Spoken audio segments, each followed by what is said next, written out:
the Trump second term. I know he's barely been in office for a month, but a flurry of executive orders which have both domestic as well as foreign policy ramifications. How do you see these 3 weeks that President Trump has been in office in the second term? It is extraordinary. There are some very positive developments. The most important is the normalization of relations with Russia that we've just been discussing. There's basically an assault of the U.S. Governance institutions internally, a dismantling of the regulatory apparatus, a dismantling of the federal civil service. This is very concerning. It is one-man rule. It is not by Congress. It's not by law. It's not by a budget vote. It's by executive decree.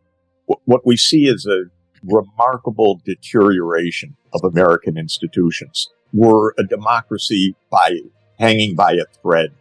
We have certainly some institutional trappings of democracy. We have elections. But other than that, Congress is dysfunctional. It has no say in what's happening.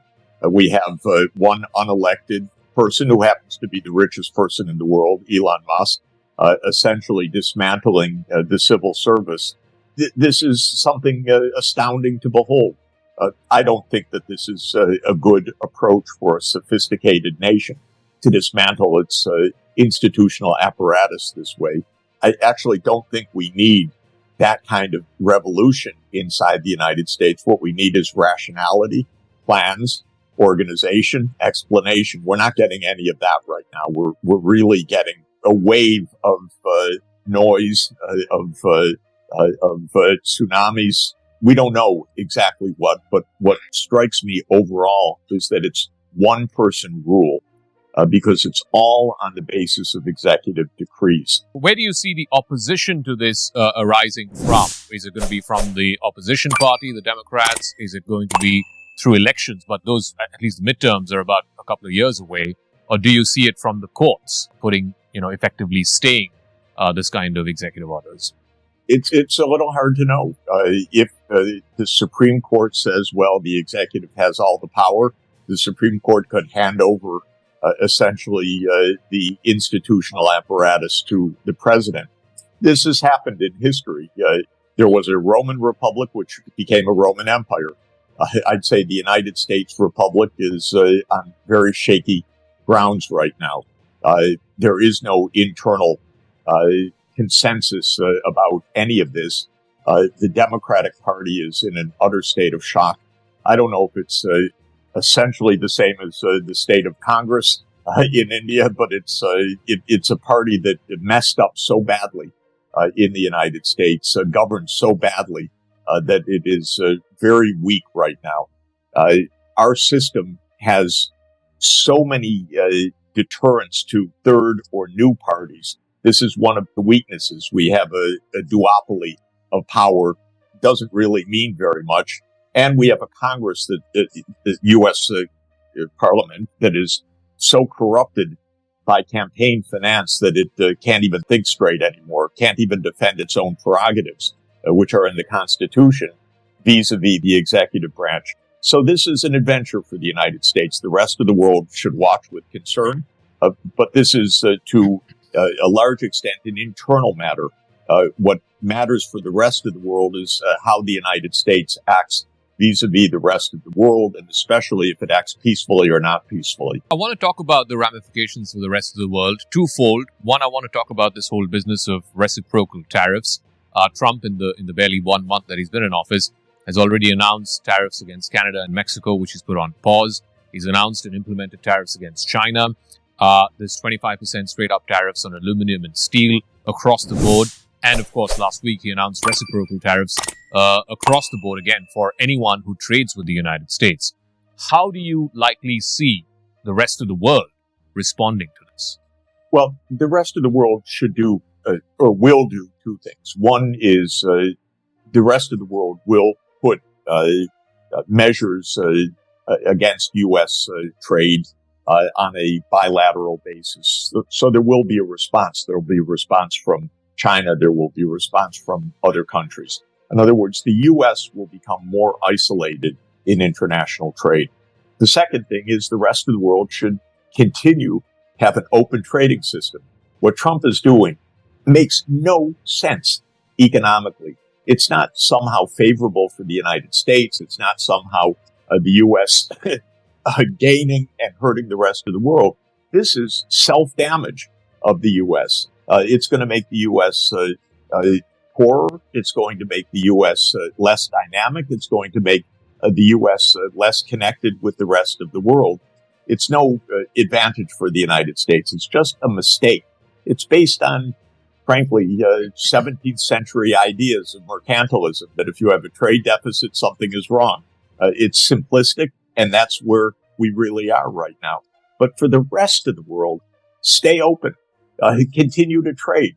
This is why economic growth is rapid. This is why India is growing rapidly. I was just in Ethiopia for the African Union Summit. They're achieving 8% per year growth. Southeast Asia is growing rapidly. China's growing rapidly because of open trade.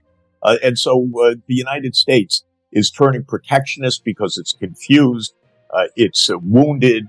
It is upset that its unipolarity has been shown to be a myth. Well, okay, those are all psychological debilities of the United States, but they're not a reason to dismantle open trade and finance for the rest of the world. The economic argument, of course, just doesn't seem to make sense as to why the Trump administration would go on this almost trade war with its biggest trading partners, because ultimately, prices increase and American consumers end up paying more. But the political argument, again, please feel free to correct or explain to our viewers why this political argument is flawed. The political argument is, the industrial Midwest of the United States lost all its manufacturing jobs because China started manufacturing and India started manufacturing and all the rest of the world started manufacturing because of these open trading systems. And Trump and his MAGA base, his vice president, they all believe that if manufacturing has to come back to the United States, then they have to raise the walls and they have to become mercantilist or protectionist, as you say. Is there any, truth to that argument?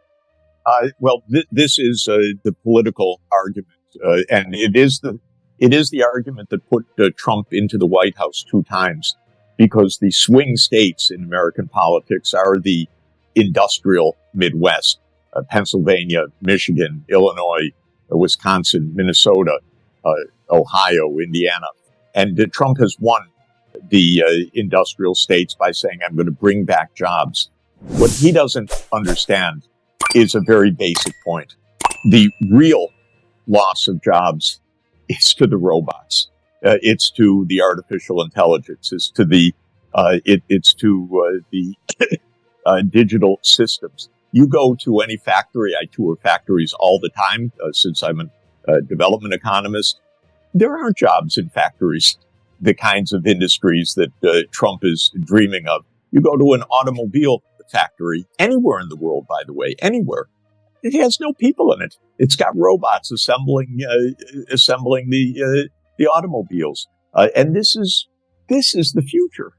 So that's fine. People don't have to work in factories. They can work in other places and have a very good life and be very remunerative. Trump is trying to bring back jobs that don't exist. They don't even exist in China. I went recently on an assembly line in China.